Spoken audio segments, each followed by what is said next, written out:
We're going to go more in depth on these Lamar Jackson trade rumors as the San Francisco 49ers have been mentioned as a fit for Lamar. But first, let's start off today's show with the poll question.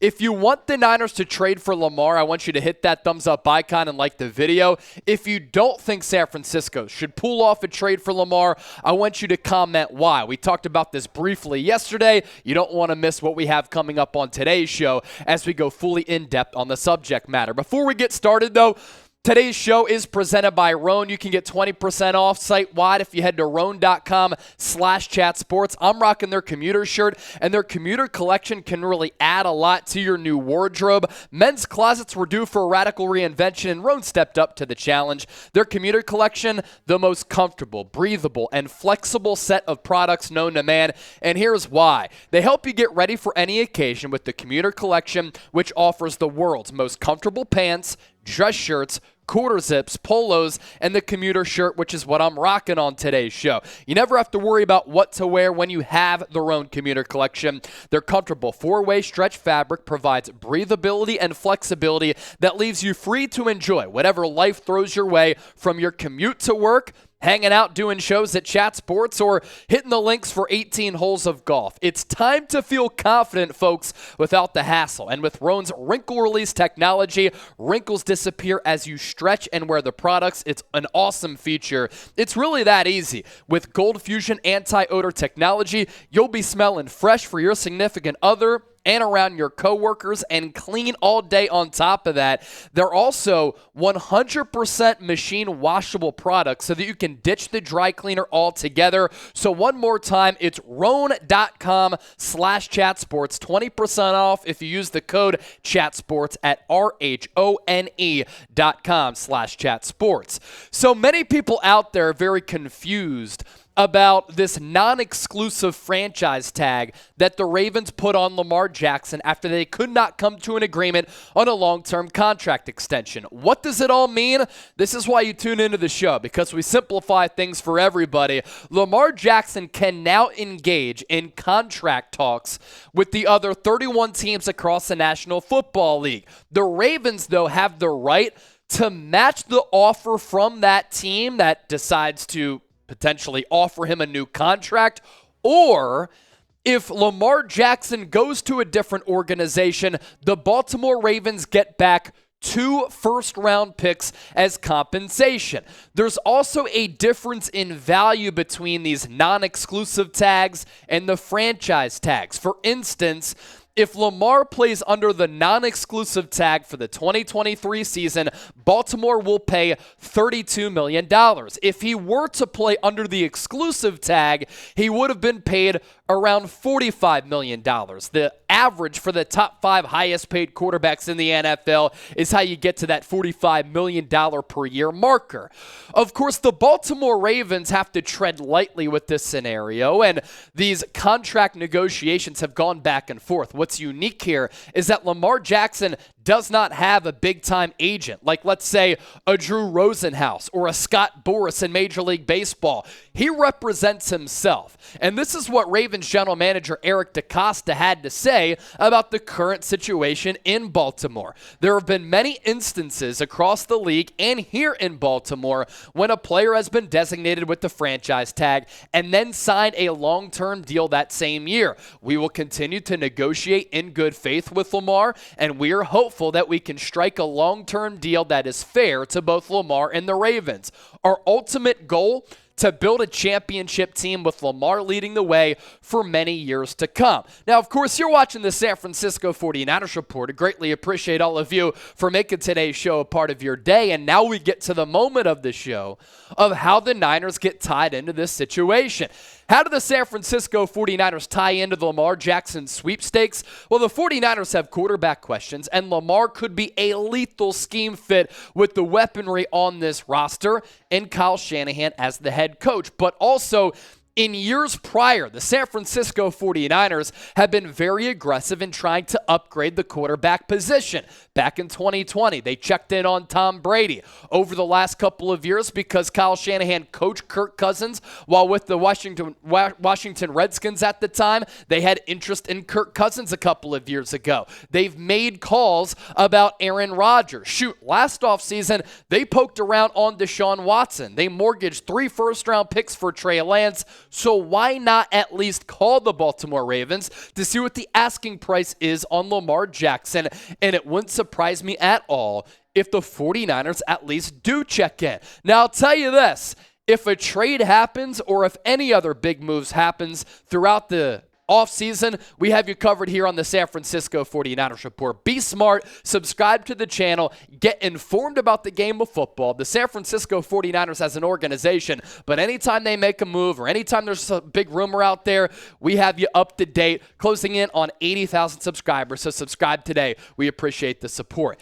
Can the Niners even do it? That's the next question of this equation. San Francisco does have some trade chips on this roster. Could Baltimore be enticed by Nick Bosa coming off Defensive Player of the Year honors? Could the Ravens want back Trey Lance in a trade? Because if they're giving away a quarterback, they might want one still on his rookie contract in Lance. Could they maybe make a call about Brandon Aiyuk as well as the draft compensation at play? So I put together a couple of trade ideas that make sense for both parties. Here's number one. The San Francisco 49ers receive Lamar Jackson. The Baltimore Ravens get a quarterback replacement for Lamar and Trey Lance, who has a lot of potential. He just needs game reps. And then Nick Bosa, the best pure edge rusher in the sport, for a Ravens defense that year in, year out is one of the best in the NFL. On top of that, San Francisco sending along a 2024 first-round pick. This is the final year in 2023 that they do not have a first-round pick because they traded them away for Trey Lance. Trade idea number two. 49ers receive Lamar Jackson as well as a 2024 fourth-round pick. The Ravens get Trey Lance once again, but how about you team up Lance with his teammate, a guy who he worked out in Southern California with last offseason in Brandon Aiyuk, who's gotten better in each of his first 3 years in the NFL. He's one of the most slept-on wide receivers in the NFL. He's a clean route runner, picking up yards after the catch. I think he's going to continue to get better, and he's nearing the end of his rookie contract. Going into year 4, if the Niners exercise that fifth-year option, that's another year of team control for either them or the Baltimore Ravens if they pull off a trade. And then another 2024 first-round pick heading to Baltimore. This is why Lamar Jackson to the San Francisco 49ers is really appealing. And this is why I believe he's appealing for a lot of other teams out there. It is kind of dumbfounding how there are organizations across the National Football League who have struggled to win games consistently in this league, who have massive quarterback questions, but have already eliminated themselves from becoming and being in the Lamar Jackson sweepstakes. Because with Lamar, we're talking about a guy who's 26 years old. He's still in his prime. He's won nearly 71% of his starts, going 46-19 as a starter in this league. He has dynamic dual threat ability. Many times in the past, he's carved up Bill Belichick defenses. He's gotten better and better as a thrower. He already has an MVP to his name, and the production that he's been able to put forward in the NFL has been staggering. You look at it and what he's done over the last 4 years. In 2022 and only 12 games played, completed 62+% of his passes, 2,200 yards, 17 touchdowns, and 7 picks. The injury's a little bit of a concern because back-to-back years, he's only played 12 games, and he's gotten banged up at the end of each year. And we're talking about a Niners team that under Kyle Shanahan can't seem to keep quarterbacks healthy. In 2021, though, 16 touchdowns, 13 picks. So the last 2 seasons, maybe not as good as 2019 and 2020, when he was really taking over the league as the next coming of Michael Vick, but maybe even a better passer. Because in 2019, that's the year that he won NFL MVP. Completed 66% of his balls, 3,100 yards, 36 touchdowns, 6 picks.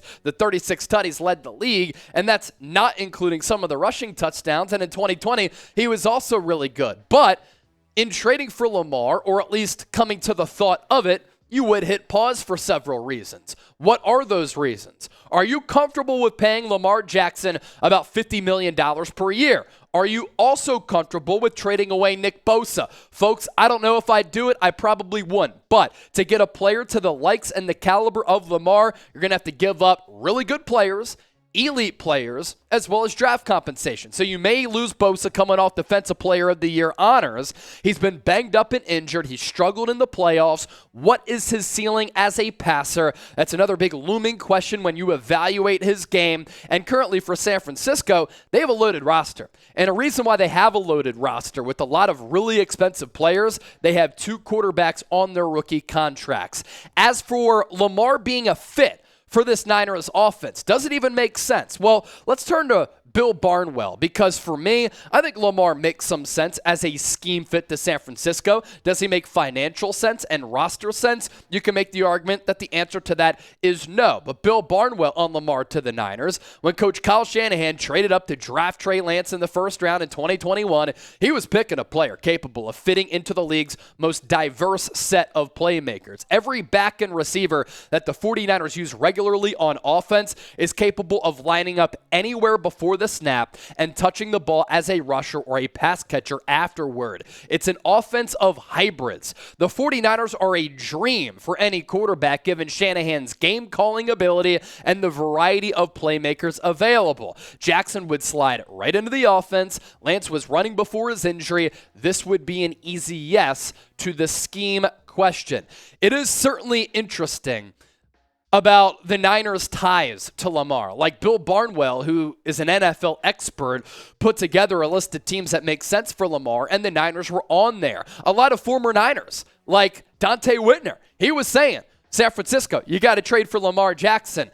I saw a couple of media types saying Lamar to the Niners, it makes way too much sense. It's definitely interesting, the Niners' potential tie to Lamar, but it's also really interesting that limited teams have interest. How are you a bad organization in this sport, and you struggle to have continuity at the quarterback position, yet you're out of the Lamar Jackson sweepstakes for a player who's won an MVP, who's won 71% of his starts, who continues to get better as a passer, who has elite-level production, and that production has come without a lot of weaponry on the offensive side of the football. There are teams out there who have been starving to be consistent winners and have been seeking a franchise quarterback. Lamar Jackson fits that mold, yet they're not making calls to the Baltimore Ravens. Is that because Baltimore is allowing Lamar Jackson to test out some of the offers that he could get from other teams, knowing that the Ravens are going to come back